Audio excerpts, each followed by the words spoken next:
I will say this, if you're in San Diego and you were headed to War Games, or you were planning on making the trip over to San Diego for War Games, get your refunds now! Because real question, legit, did Hunter Hearst Helmsley, Paul Levesque, McMahon just throw in the white towel to Tony Khan? Did Hunter Hearst Helmsley just basically tell us we ain't even gonna try to compete with All Elite Wrestling Blood and Guts? AEW is coming out with their version of War Games. Wednesday on Dynamite, 2 big Blood and Guts matchups, 2 rings, double cage. Hunter Hearst Helmsley then has to follow suit, then has to match that, has to follow that 2 weeks later at Survivor Series. There's just one big problem, of course. AEW, that's their specialty. Those types of matchups, especially their anarchy in the arena. Top notch. You ain't beating them at this game.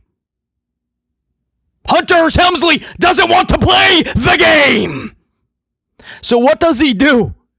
Dude, you guys ready for this? If you didn't catch Monday Night Raw last night, the 10th of November of the year, 2025, we have our 2 War Games matchups officially announced.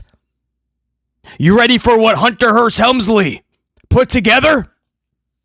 For the men, Logan Paul and the Vision. And can we stop calling them the Vision, please? It's Bronson Reed and Braun Breaker. A couple of mid-carders. Yes, we hope that one day in the future, Braun Breaker will be the main eventer that we all hope he will be. Right? He's got all the tools, the assets. He just needs good booking, little polishing, possibly. But it ain't now. He's an absolute mid-carder, and he's booked as such. Him and Bronson Reed. With Logan Paul. Logan Paul, who just came back last week, and he's all of a sudden in War Games.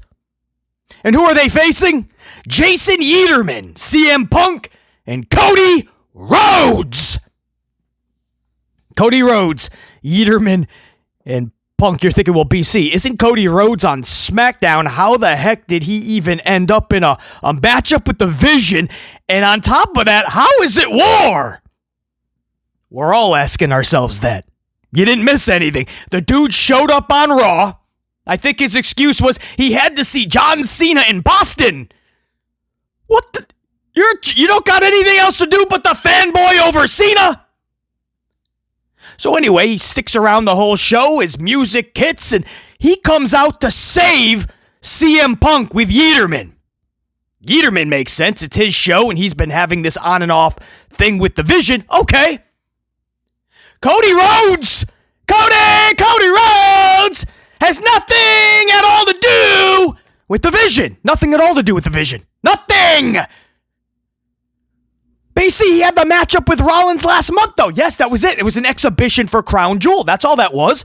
Remember the whole, quote, story was Seth Rollins' confidence is shook. So he kept telling the Vision, you stay behind. I have to do this on my own. I have to do this on my own. I don't have any confidence. My self-esteem is shook. Remember, that was the story.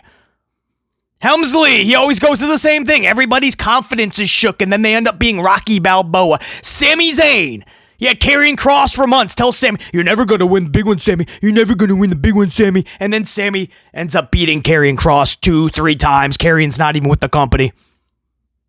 They want Sami to win the world title at Mania, right? Rocky Balboa. Jey Uso. The whole, quote, story going into Mania. Nobody believes Jay's going to do it. Nobody believes in him, right?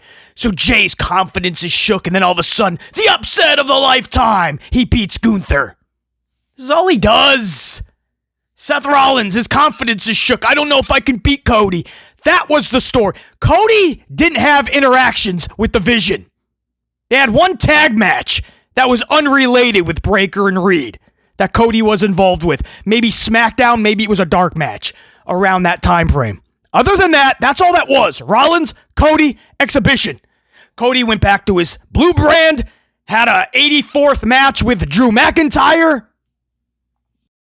But there's Cody on Raw, man. He's got to save Punk and Yeaterman. Got to fend off the Vision. It was so odd. I'm like, why is Cody's... Are we just throwing people out there at random? And it's rhetorical. The answer is absolutely yes. We've been doing this for 3 years under Helmsley. Everything is random. Nothing has thought put into it. Cody Rhodes' music hits, and I'm like, what are we doing? That's all you have nothing. They have nothing creatively. They're what we call in the industry creatively bankrupt. And on top of that, they don't even care. They're hoping that fans don't ask questions. The same babies that Yeaterman is picking up in the crowd during his entrance theme, those are the ones that Helmsley is booking for. Babies and toddlers, not the 18 to 49 demo, because they ask questions. And then Helmsley gets all upset. Why are you asking questions? You're not even a real fan. You can fuck off. No, he wants to book for the Chuck E. Cheese crowd, because they won't ask questions. It's Cody. You love Cody, right? Who cares if this makes sense? Just start singing. Come on, Boston. Cody, Cody Rhodes, Cody, Cody Rhodes. So that's what you had. And then they went backstage, and William Regal is back there. He bumps into Adam Pearce. He's like, you know what? War Games!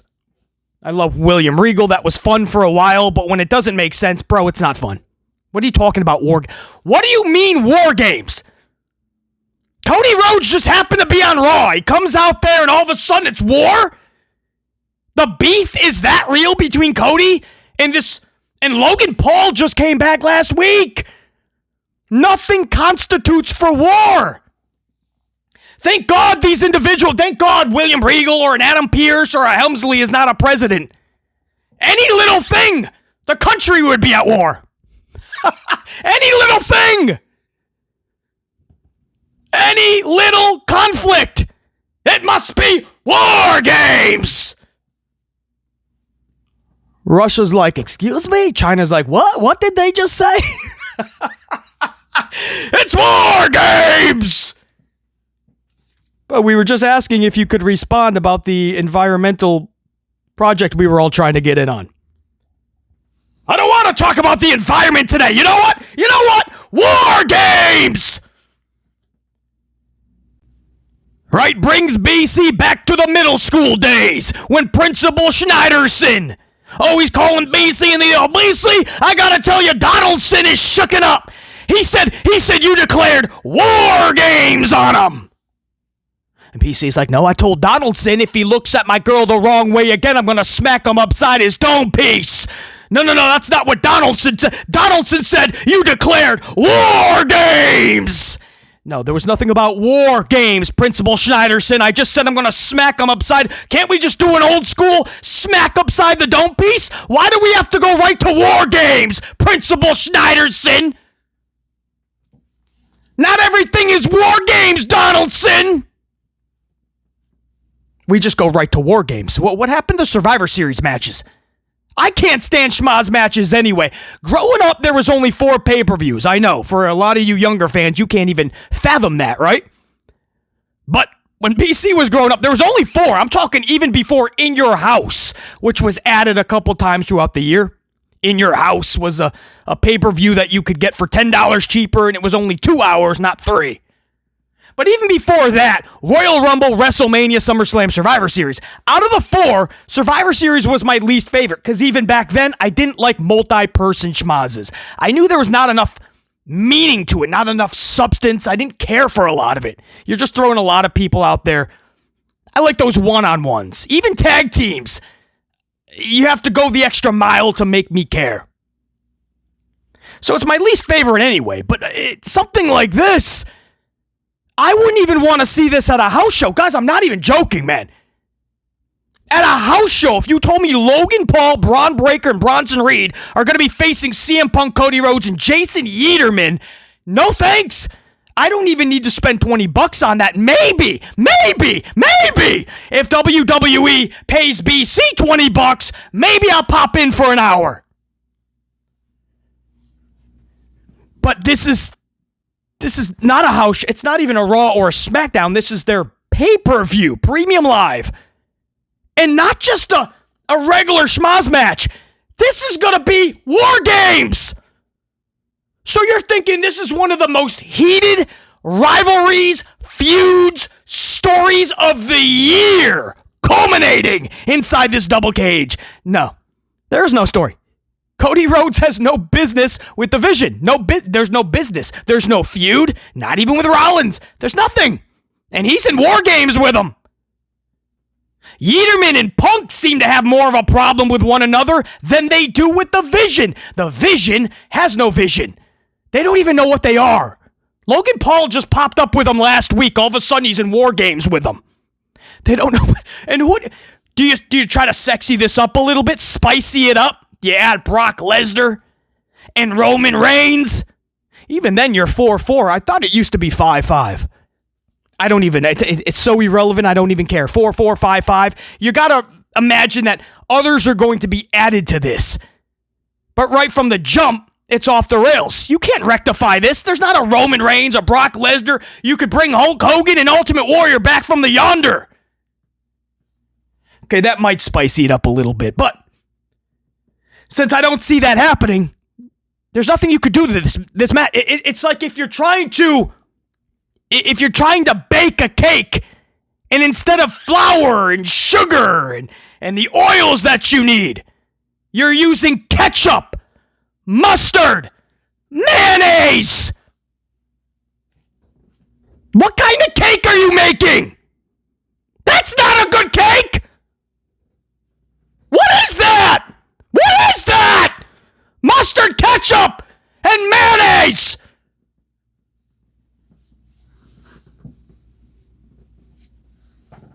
In a cake? So you're trying to put together a War Games match with Logan Paul, Bronson Reed and Braun Breaker against Cody Rhodes from the Blue Brand, Yeaterman and Punk. What is that? What ingredients are you making to make this match, to make this cake? It is pathetic. Do you understand how pathetic this is? It's capital P-A-T headache. P-A-T headache. It's pathetic.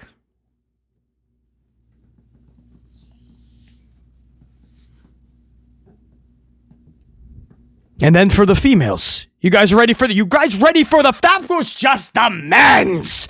You want the females? Get a sip of coffee. You're gonna need it for this. Get your beverages and take a swig now. Go ahead. I'll give you 3, 2, 1. Check this out for the ladies. Lash legend Nia Jax and Kabukis versus Alexa, Charlie, Io, and this is my brutality, Rhea Ripley. You know what is everybody's brutality? Watching WWE programming with Hunter Hearst Helmsley in charge. This is our brutality! This is our brutality! Watching Hunter Hearst Helmsley try to create pro wrestling. That's brutality. So Rhea Ripley, Io Sky, Io Shirai, Alexa and Charlie versus Nia Jax, Lash Legend, and Kabukis. And that's not just a Survivor Series match, as if that would be stupid, unwarranted, nonsensical, boring. No, that's not just a Survivor Series match, guys. That's inside of it. You ready? Come on, let's get some Vince McMahon in this. Ready? It's gonna be War Games. Lash Legend is in War Games. Lash Legend just debuted on the main roster like Friday, did she not? Didn't she? I know I didn't review SmackDown because the show can't even pull 1 million. But Lash Legend just debuted on Friday. How the heck is she in War Games? You're telling me they're just not just throwing baloney at the wall, and if it lands on a name, they're in War Games. Helmsley is putting no thought into this. I would love to see, and I say that sarcastically, season 2 of Unreal. And all the, quote, planning that went into this Survivor Series. Because if this was a plan for any length of time more than 6 minutes, just more evidence that Helmsley needs to be removed the day he got hired in this position. Lash Legend just came here on Friday. She's in War Games. There's no other female you could have put in War Games? Nia Jax? And Lash Legend? And they're in there with the Kabukis, who just won tag titles, by the way. They just won all of this Charlie and Alexa tag title just on a random Monday Night Raw. They just throw it back to the Kabukis so that we could declare War Games. Rhea Ripley comes out with a mask on her head. Nobody's telling her it's not Halloween anymore. I know. Her nose, her face, Beasley. It's her face, Beasley. Rhea Ripley does nothing for me anyway. I don't even, because I'm not a toddler. I don't care about Rhea Ripley. There is nothing that fascinates me about Rhea Ripley. Nothing at all. Nothing about her. I don't care about the goth look or tattoos. She's always complaining about fans. I don't, her booking is beyond subpar. I'll take Io Shirai over Rhea Ripley 10 out of 10 times. It was good to see Io. Alexa stuck with Charlie. Charlie doesn't care because Charlie is going for Jade Cargill's championship eventually. You saw that teased already, right? Alexa's being thrown to the curb already. Friday night, Charlie is looking at Jade setting up their match already for Mania for the title. Alexa's like the side chick. But that's War Games. How is Lash Legend, Nia Jax, and Kabukis versus Charlie, Alexa, who's the other two? Who? Charlie, Alexa, Rhea, and Io.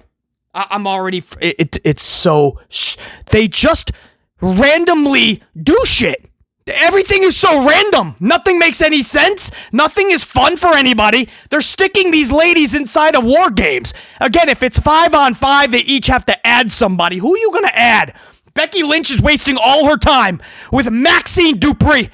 What a miserable couple of months for Becky when she was riding high. Even her feud or story, I'll put that in air quotes, with Nikki Bella was actually good. The promos, the stuff Becky was doing with AJ Lee, chef's kiss. And then they stuff her with Maxine for 2 months. Wow, there goes that momentum. They're going to have a title match on Raw. When we go over the actual Raw review, we'll talk that a little bit more. But you can't add Becky because Becky's tied up with Maxine. If you added Becky, at least you could say you could add AJ Lee to the faces. Maybe that will spice it up a little bit. This Survivor Series, they're already waving the white flag. They gave up already. They're not even going to try because they know you're going to try to follow AEW Blood and Guts matches with your PG version of War Games. Oh yeah, it's going to be War Games. Lash Legend and Nia Jax is in there. What a War Games. Logan Paul's in there with Cody Rhodes. Cody Rhodes. Yep, War Games.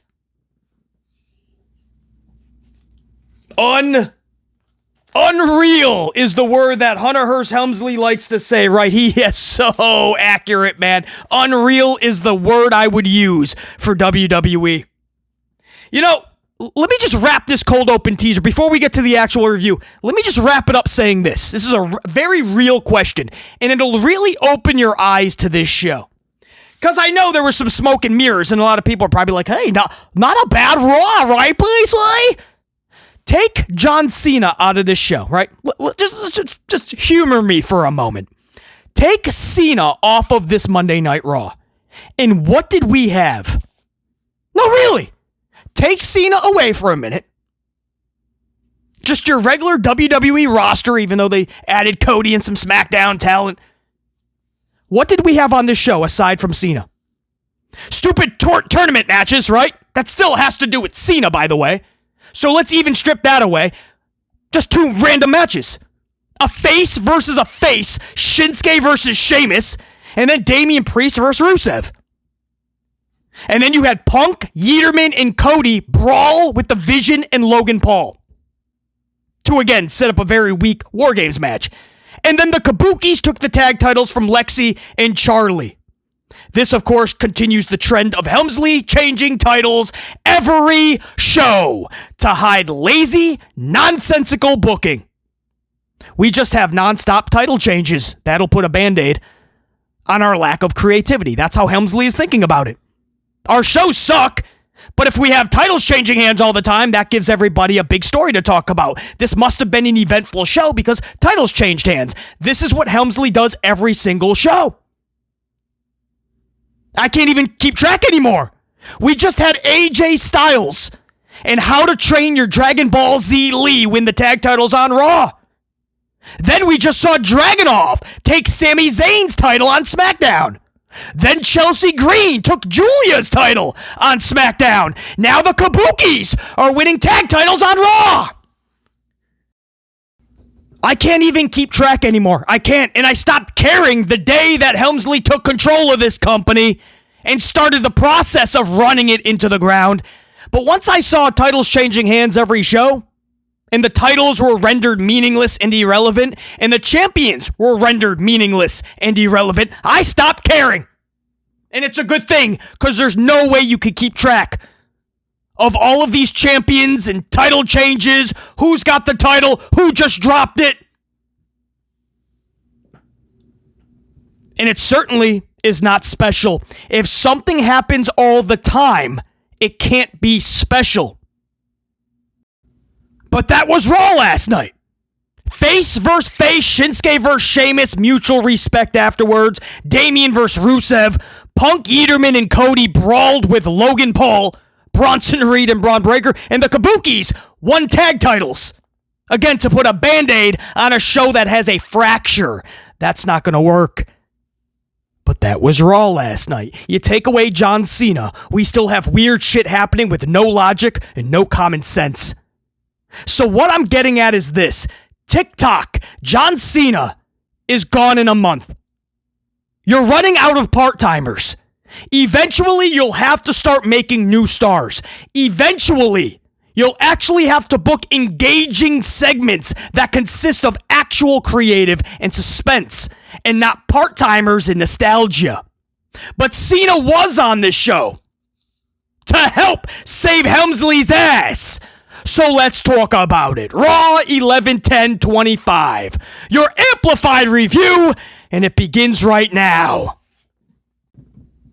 Helmsley starts this show. He couldn't just let Cena have his moment. No joke. It took this dude 8 minutes to introduce John Cena. 8 minutes! He said the word objectively like 18 times. I've seen the business from every aspect as a fan and now the boss of all of you, basically is what he said. And I can objectively say John Cena's the greatest. 8 minutes of word salad. 8 minutes of repeating himself. It crossed the line of hyping up Cena in the moment in the show to hijacking Cena, his moment in the show. 8 minutes! It's like, dude, get on with it. You're just introducing the guy. And it's very objective, by the way. It's subjective. Because John Cena was the guy for a long time, no question. Longer than the Hogans, the Austins. What Helmsley say, 20 some odd years? And he did all of the commitments. All the things that exhaust Jey Uso in just 1 month, Cena did for 20 years. All the appearances. And that was at a time where Vince didn't want to be the face of the company. He wanted to just be the boss. So he actually had his wrestlers go and do the appearances. And Cena was the top guy. He did the most. And the Make-A-Wishes and all of that. No question. You could put him in the conversation of GOAT. In this era, of course, Helmsley wants to make himself the face. So very rarely do you see wrestlers on talk shows these days. All the night shows, If they're on commercials, it's just the ones that air during wrestling. But yeah, subjective, because Hulk Hogan was the guy when there was a lot of pressure, right? No, he was trying to keep WWF alive so they could see a WrestleMania 2, 3, 4, 5. Steve Austin was in an era where he was trying to keep WWF alive when they were getting their asses whooped in the Attitude Era against WCW Nitro. Stone Cold, Hulk Hogan, they were quarterbacks in the Super Bowl. That's pressure. John Cena was Dan Marino, one of the best quarterbacks of all time. Durability, longevity, was around, did everything you could imagine. But he doesn't know how it is to be in that Super Bowl and take that W, put the team on their back and score that winning drive. And no, Dan Marino didn't have that type of pressure.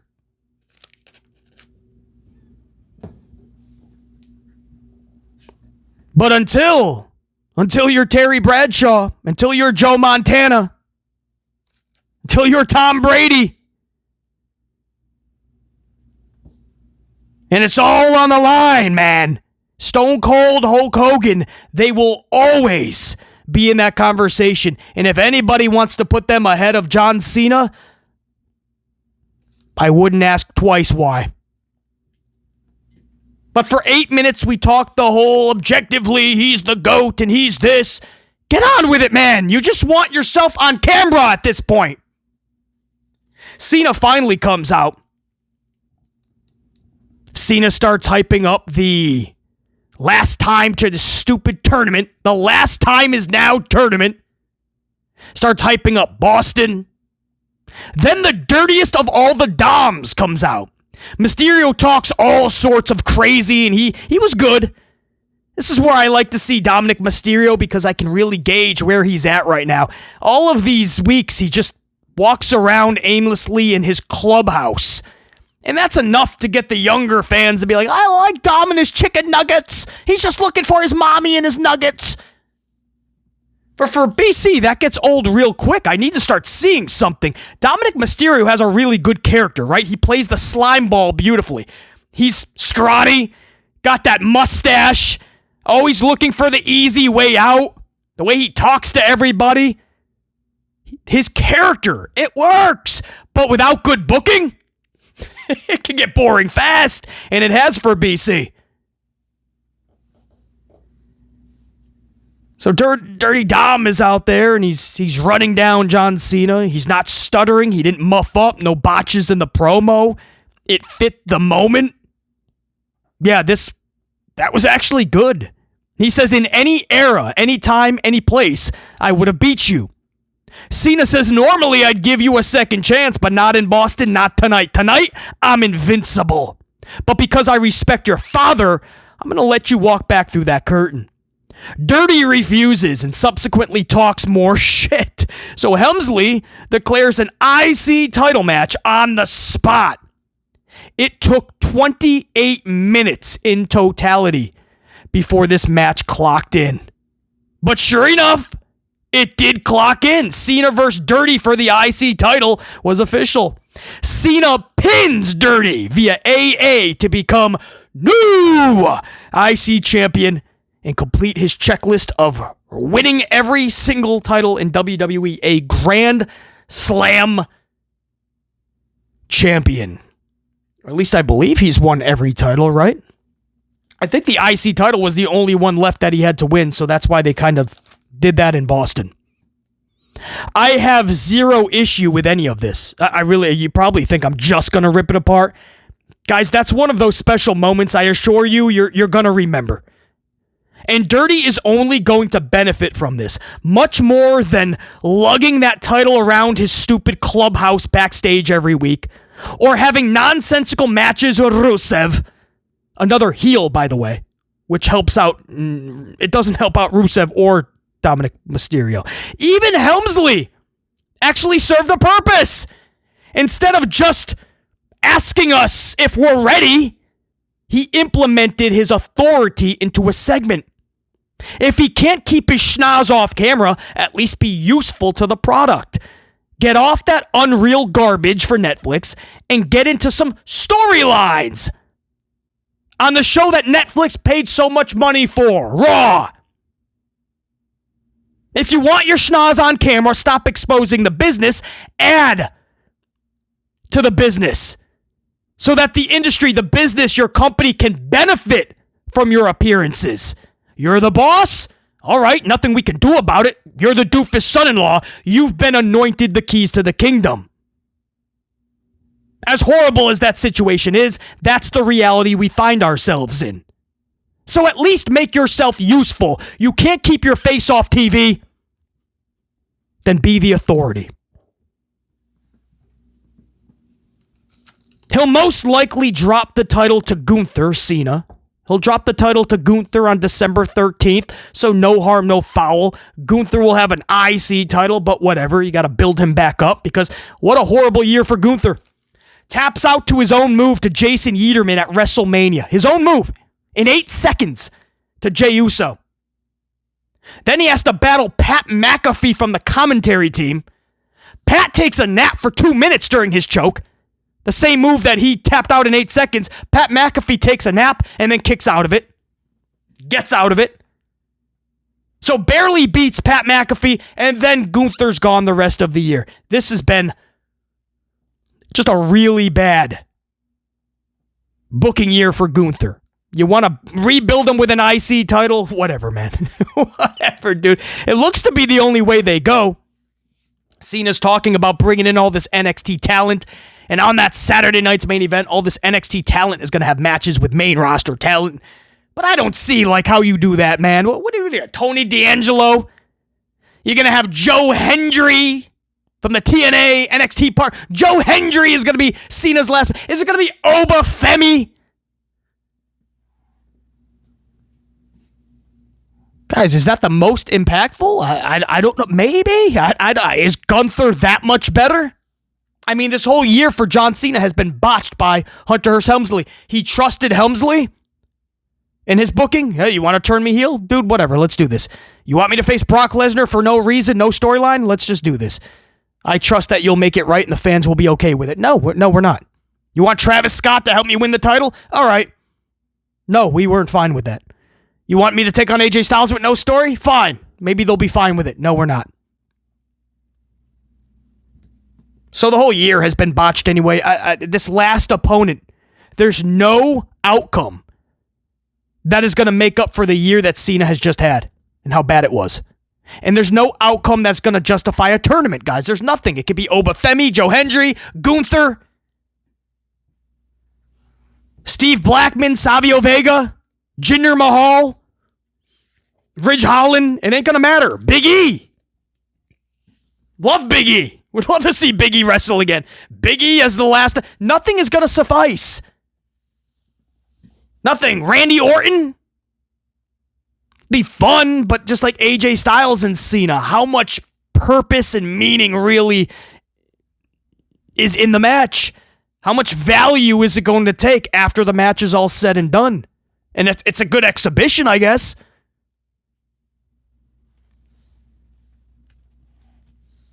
Roman Reigns?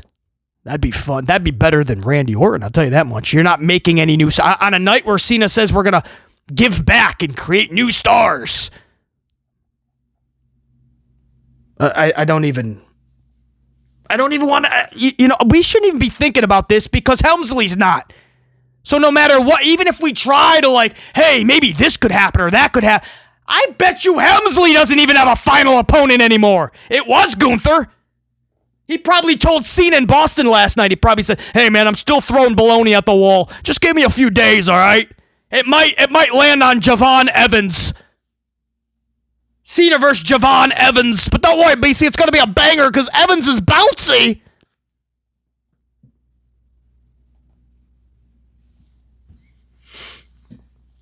But yeah, I mean, if I'm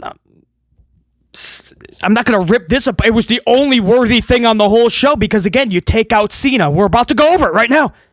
So that's all said and done. That was the whole first hour, by the way, guys. That was the entire hour of Monday Night Raw, the whole first hour. because you had some filler with that, entrances for the next match, but that was hour one. So you take away John Cena, and you're going to see how bad this show still is. So at least this was a moment. At least Dominic Mysterio can actually benefit from this. Listen, last week when he was face-to-face with his father again, I'm like, are we going back in time years ago? Just because Helmsley is this creatively bankrupt that we got to see Rey Mysterio versus Dominic again? What are you going to do? You're going to give the IC title to Rey so we can all go, yo, days, all that. I love Rey Mysterio. He deserves it, Paisley. No, this is way more fun than anything we saw with Dominic Mysterio last week. It's actually interesting. And Schnoz was out there at least serving a purpose for a moment. Nothing Adam Pearce couldn't have done, by the way. But he needs to put his face on TV. At least start doing authority things. Vince McMahon hated being on camera. But you know what he did for the betterment of the company? He played into it. He was the authority. He was hated by everybody. Vince was so good at it. Most fans had him as the top villain. And he still wouldn't make himself one of the faces of the company. That's how good Vince was. So again, that was the entire first hour. John Cena now has an IC championship. And then we get into the Monday Night Raw that we're all unfortunately used to. Cena's now pushed to the side. And you get into our first matchup, which actually is still the Cena tournament first round. Rusev pins Damian Priest via Machka kick. This was relatively clean, a little rigged to the eyes, but pretty decisive win by Rusev. That is how you book Rusev. That's all we're all asking for, man. We're not ripping Helmsley apart just for the sake of it, just to hear ourselves talk. We're doing it because it's justified. You take somebody like Rusev and you put him in a random set of matches with another heel, Dominic Mysterio. You have him out-heeled, literally getting kicked in the balls, rolled up by another heel. This is how Rusev has been booked for the last 2 months. So yeah, you put him in there with a face. You have him looking like a badass, diabolical heel. Hey, what a concept. The rig to the eyes? That's what a heel would do. A decisive victory makes him badass, diabolical. That's how you book Rusev. Not having another heel low blow him and roll him up and then beat him 2 more times over the next 3 weeks. Because that's what we're seeing. That's all BC is saying, man. Just book these people properly so that we all can benefit. The fans, the stars, the company. Backstage, Maxine Dupree tells Adam Pearce that she's finally ready to face Becky Lynch. So Adam Pearce makes the title match for next week's Raw in New York City, Madison Square Garden. Becky appears and drops Max with a right hand. Welcome to the big time. You don't stand a chance, he says. I don't know what accent that was. I don't know. You don't stand a chance. We entered Braveheart. But she says you don't stand a chance, and she walks off. Maxine Dupree is like, oh, I can't believe I was punched in my moneymaker. Listen, they can't do Becky dirty, right, next week? Because this is something Helmsley would do, man. Helmsley will put the title on Maxine. I would like to think that Madison Square Garden is not stupid enough to actually, like, applaud this and chant, you deserve it, to Maxine if she wins a title. I'd like to hope that, but you still have a lot of kids dragging their parents out, man. And they don't even care about what is good booking and what makes sense and what this means going forward. They're just like, hey, Maxine, right? They're trying to tell their parents. Maxine's someone who's trying to do this wrestling thing. She's getting better. She's improving. In fact, the storyline was the reality. She had to train even more just to have this match. But she's going to win the title, Mom and Dad. She's going to win it. And the parents are like, why? Is the Becky girl just not that good? No, Becky's the champion. She's one of the best. Well, then I don't understand, Timmy. You just said this girl's trying to learn wrestling, and this one's one of the best. Yeah, it's a shocker, Mom and Dad. That's why we pay $10,000 a ticket, because in WWE, it's Shockerville. You're not just buying a ticket to WWE Raw. You're buying a ticket to Shockerville. Okay, Timmy. Okay, Let's go to Shockerville. Max Dupree winning a title. Forget Becky Lynch and her actual war she's had with Sasha Banks, Charlotte, Bayley, so many others, Asuka. Forget all that. Maxine Dupree, so that Helmsley has another Band-Aid, right? Another title change hands. Whoa, we got a story. The show wasn't bad. What do you mean? We had another title change hands. And all the 12-year-olds can yell, you deserve it. You deserve it. She deserve what? Because she is working hard at trying to do something that, it's just clearly not working. Is she spending 3 weeks trying to get a drop kick over the knees of Becky Lynch because that's something she still cannot do? We're hoping for that drop kick to get a little bit under the boobage area. That'd be nice. The fact that every single time they face each other, they need a couple of weeks bare minimum to rehearse, that's not good, guys. That means Maxine is still going out there with training wheels. And this is what we have Becky Lynch. This is what we crushed Becky's momentum coming off of AJ Lee. And again, even her Nikki Bella saga was actually good. But AJ Lee, there was so much momentum. She links up with Seth Rollins. That would have been a really good group, but Rollins got injured. That doesn't mean you absolutely throw Becky to the wayside. I just can't wait till next week to get that done with. But it's Helmsley. He could put the title on Max Dupree. And at that point, I would feel so bad for Becky, man. Because there's no coming back from that. You could ever win 6 Royal Rumbles in a row, 4 world titles at Mania. Which is not going to happen, obviously. I just don't see how you come back from that, man. Now, as far as people taking you seriously, because she's already lost to Maxine a couple of times, right? Countouts, DQs, whatever it was. She's already lost to this. At what point does it become not believable anymore? And in the future, you're going to put Becky in like a War Games match. Okay. She's going to war, but she couldn't beat Max Dupree. Okay. Yeah, this is going to be a good War Games. This is going to be like that War Games. Remember, what year was it? 2025. Remember War Games 2025? It was the worst War Games ever. Nia Jax was in it. Lash Legend, Logan Paul. Yeah, those War Games. Yeah. Anyway, moving on. CM Punk promo. He calls out Logan Paul. He gets Logan, Breaker, Bronson, and Paul Heyman. Cody Rhodes, and Yeerman are out for the save to end the segment. No yeeting. That was a welcoming sight and something we didn't have to hear. No yeeting. He just jumps in the ring. Not even a big ovation. That goes to show you again. Maybe they knew Boston wouldn't yeet. I don't know. But this wasn't even that loud of a pop. We all know he's an entrance and that's it anyway. As a singles wrestler anyway, he's an entrance and that's it. So, without the music, like everyone was just like, oh, it's the twin. Who's the tag team guy? What the hell's his name? Jim? Jim, right? No, Jay. Yeah, that's Jay. Comes in, that's basically it. Cody Rhodes' music hits, everybody loses their mind. Not because they wanted to see Cody. They just wanted to sing his song. Guys, they start brawling, and Boston is just singing. Now, they didn't even cheer. Cody! They're just singing. They're in unison, too. Like, they've all been practicing, like Maxine is to do this wrestling. They've all been practicing for American Idol.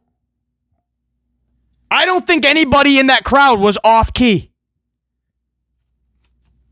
Creatively in the hole, get Helmsley out of control. But they were singing as they're. I'm like, does anybody care that Cody actually came out, or you just love the lyrics? Anyway. Oh, there is no anyway. That was a segment. What am I saying? Yeah, that was it. And then all of a sudden, this is announced for War Games, guys. You can't make it up.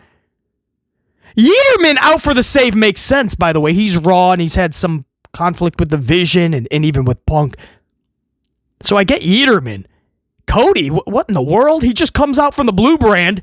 Music is playing and everything like this was all This was all just known ahead of time. Cody comes out. He's got this thing against the Vision, but he doesn't have any beef with the Vision. So and he's not that good of friends with CM Punk and Yeaterman. I have no idea. Yeaterman was part of the whole bloodline that was costing Cody Rhodes so much for a couple of years. I have to run out there and go to war with Yeaterman.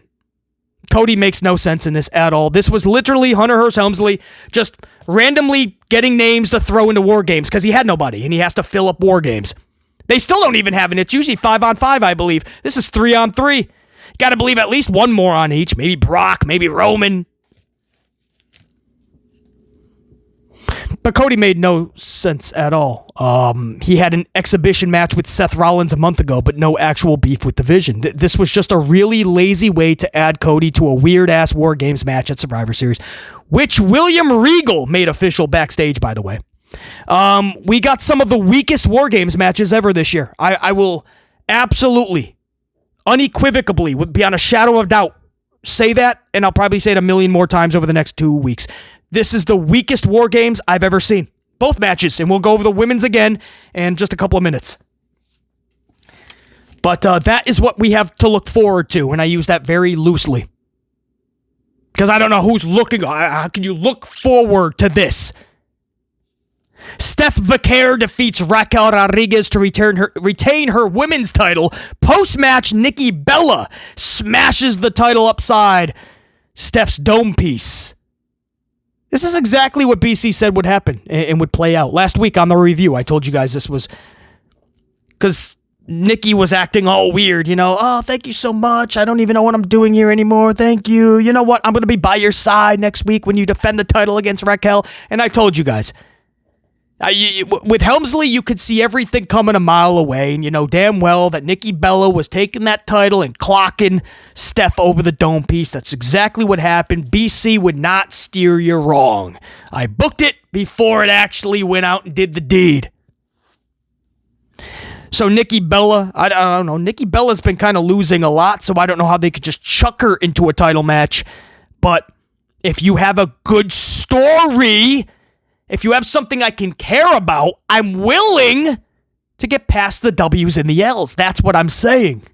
What makes WWE so bad the past 3 years is that not only are the W's and the L's not adding up to what we're seeing, there's no reasoning. There's no stories. That's when literally nothing makes sense, and that's when you lose your audience.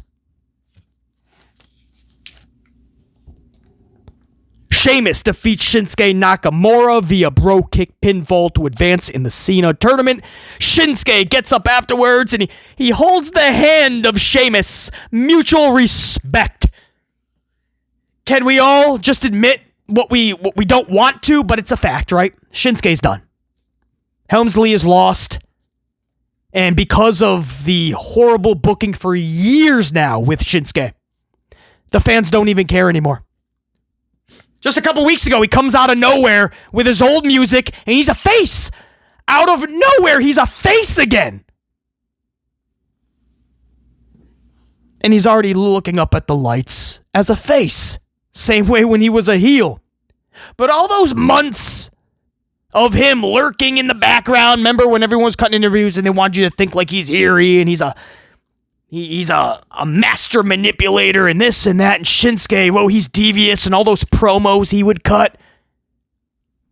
He just comes back as a face a few weeks ago, and then he loses to Sheamus and he holds his hand up. That's diabolical Shinsuke, folks. Now all of a sudden he's got a heart of gold. You beat me, man. Let me raise your hand. Much love, dude. I'm gonna go eat some triple-layered moose cake at catering, okay? Meet me over there, Sheamus, before you leave. I can raise your hand again in catering. What did they do to Shinsuke, man? What did they do to Shinsuke? In the main event, Asuka and Kairi. The Kabukis defeat Alexa Bliss and Charlie Flair to become new tag team champions. Kairi pins Charlie via insane elbow. Post-match, Nia Jax, Lash Legend, and the Kabukis beat down Lexi and Charlie. Io Sky and Rhea Ripley for the save to end the show. And before we end the show, Rhea grabs a mic and yells, "War Games!" That was it, just like that, too. It was so anticlimactic because she just doesn't have a powerful voice, a presence on the microphone. So she just goes, "War Games!" Maybe, give a little bit more detail as to why Lash Legend and Nia Jax would be inside of War Games. What beef do you have with Lash Legend? And recently with Nia. Kabukis and Rhea and Io, I can start to come on board. Alexa, Charlie, Lash Legend, Nia Jax, we're just filling names now, man. We're just filling spots. We are beyond lazy. We don't even care. We're not even going to try to hide it to our audience. We are just randomly throwing people out there, and because we only have 2 weeks left and we have to sell this thing, we're just going to yell, "War Games!" We're just having people, quote, feud for the first time, or at least in a long time. Some of these people brand new like Lash Legend. We're having people join other people like Logan Paul in the and we're just announcing war immediately. War Games! Could you imagine if the world worked that way? You show up to Starbucks to get your coffee, and you find out that the grandes are now a quarter more. You gotta pay a quarter more to get your coffee. You flip out, you just announce, "This is War Games!" You jump over the counter, you start bashing baristas upside the dome piece, you powerbomb Barista Benson through the pickup table. Or you're going to do a home project. You need a 10-foot ladder. You go to the local Home Depot where the fine associate of the month, Sam Zane, is helping you. And you tell him, "Yeah, you're looking for a 10-foot ladder." He says, "We're all out. We have 8 foot, we have 12 foot. No, you don't need 8, you don't need 12, you need a 10. Sami Zayn apologizes. We'll be getting more in stock Tuesday. Just come back Tuesday. It's just 2 days away. Are you going to announce War Games to that Home Depot associate? You're going to start chucking hammers at him like it's Mario? You're going to throw him into a washing machine, set up all the ladders, have a ladder match within War Games? None of this constitutes as war. We're taking a name, and like Helmsley always does, he has ruined it. He's devalued the name War Games now. That match concept, the name of it alone, War Games, that has to be preserved for feuds that actually call for it. That has to be in War Games, because that's the only way this makes sense, and that's the only way they can settle this. Now we're just randomly picking individuals just days before the event. That's what it's come down to. And this is what happens when TKO wants to have a crown jewel and a Saturday night's main event, and then another Saturday night's main event a week or two after Survivor Series. And oh yeah, you actually have to put an event on for Survivor Series. Don't worry, we'll fill that card up a week or two before the actual event. That's what they basically said. And when simultaneously Hunter Hearst Helmsley is putting no effort or care into any of this, this is a recipe for disaster. And this is why we have what we have. So you take Cena off of this Raw. You had Hunter Hearst Helmsley's Monday Night Raw. Another boring, uneventful, nonsensical bore fest. Kabuki's winning titles. Chelsea winning a title. Dragunov. AJ Styles and Dragon Ball Z Lee. Every show, we just have a title changing hands. You're going to need to do better than that if I'm going to say, wow, what a moment. What a show. What an eventful event we just saw. Random matches like Sheamus and Shinsuke. Logan Paul brawling alongside the Vision against Yeaterman, Punk, and Cody from SmackDown. Guys, what do you want me to do? Praise this show? Not gonna happen. The John Cena stuff? Yeah, pretty good. I'm not shocked. It's one of the part-timers. It's one of the old school main eventers. I'm not shocked.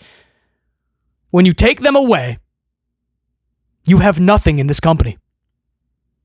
How sad is that? And War Games? That's not War Games, bro. That's Snore Games. Because you're going to be putting everybody to sleep from the opening bell to the time they finally go off the air.